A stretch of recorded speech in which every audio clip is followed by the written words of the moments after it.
Common USPTO office actions, and how to overcome them.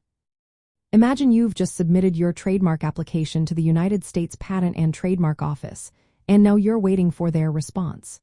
Suddenly, you get an official letter called an office action. What does it mean? Well, it's a notice that the USPTO has found some issues with your application. Don't worry, though. Most office actions are common and fixable.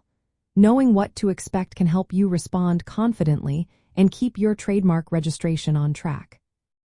When you apply for a trademark, the USPTO's examining attorney reviews your submission.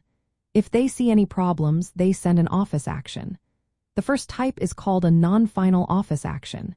It's like a warning letter that lists the issues and gives you a chance to fix them. You usually have 6 months to respond. If your response doesn't resolve the issues, the USPTO issues a final office action. At this stage, your options are more limited, and you might need to appeal or make more significant changes. One common reason for office actions is the likelihood of confusion. This happens if your mark looks or sounds similar to an existing registered or pending trademark. The USPTO wants to prevent consumer confusion.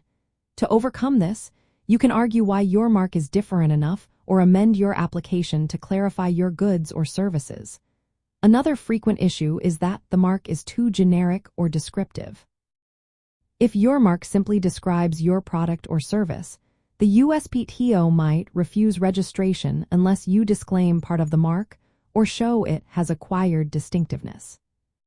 Sometimes, the specimen you submit to show how you use the mark in commerce isn't acceptable. For example, if the specimen doesn't clearly display the mark as used on your products or packaging, the USPTO will ask for a better example. To fix this, you can submit a new specimen that better demonstrates actual use.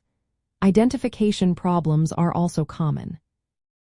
If your description of goods or services is incomplete or doesn't follow USPTO standards, you'll need to amend it to be more precise and clear.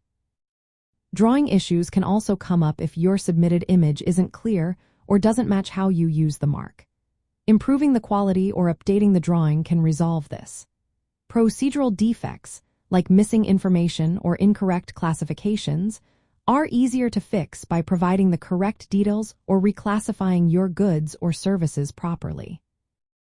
Responding to office actions effectively is key. Always reply fully and within the deadline, which is usually 6 months from the date of the office action. Your response should address every issue raised.